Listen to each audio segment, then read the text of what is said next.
Your hand. Okay. So, all the symbols on your left side for your dia dynamics.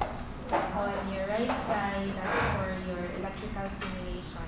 So you have the triangular pulse form, the rectangular pulse forms, and this is for your surges.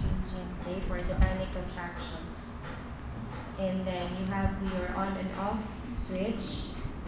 And then here, this is ang drawing gihapon. You have the pulse, duration, and below you have multiplier cells. So for example, nasa sa 1, then you will click at times 1, so that would be 1 times 1. So your pulse duration would be 1 ms. If you will place that to, for example, kung naka-on siya, you will place that to 10, yan, nasa sa 1, so 1 times 10, your pulse duration is 10 ms. Okay? And then followed by your pulse interval, so at least 2 to 3 times. And then you have the surges per minute for your tetanic contractions.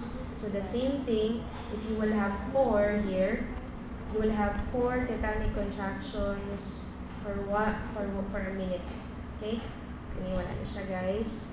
And then you have here the time, the display for the time. Then you have the display for the current intensity. And then below would be the cable for your LEDs. Then you have the knob to control the current intensity. So basically, mas greater padulong here.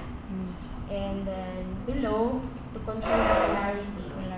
If you would observe, na siya sa red. So meaning, ang red may imong makontrol. So kung naana na siya at the middle, the active electrode, kung nasa sa middle, wala din siya function.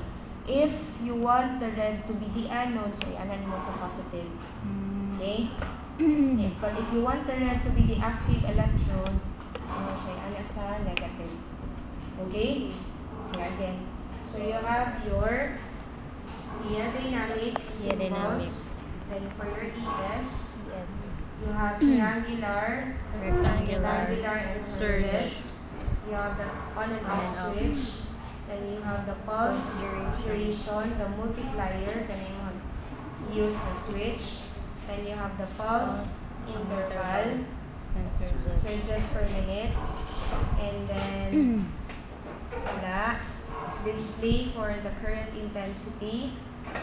For the time, and then you have to increase, decrease the time, the display for the current intensity, the control for the current intensity, and then you have the polarity switch.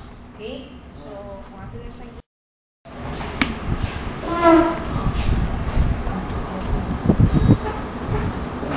okay, so for example, we are using a rectangular pulse form.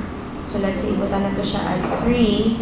So 3 times 1, this is your pulse duration is 3 milliseconds. Okay, if you want to go to 30 times 10, kung mag 300 ka, times 100. Okay? Or we can have a much smaller, kung mag 0.01, so 0.3. Okay? So, wala siya, guys. And then the pulse interval, at least 2 to 3 times. Or you can have more. So, 2 times 3 is 6. So, you can have 6 or you can have greater. You can have 3 times 10 is 30. Padalasan. So, here somehow. And then, surges per minute, same thing as akong i-explain. Kung nakasa 3, so 3 tetanic contractions per minute. The time, let's say 2 minutes. Then the current intensity, hindi siya mga alarm basically. And then the polarity switch. Okay? So kung ang anode is ang positive, this one. Okay? Okay. So can I have a patient? Stop.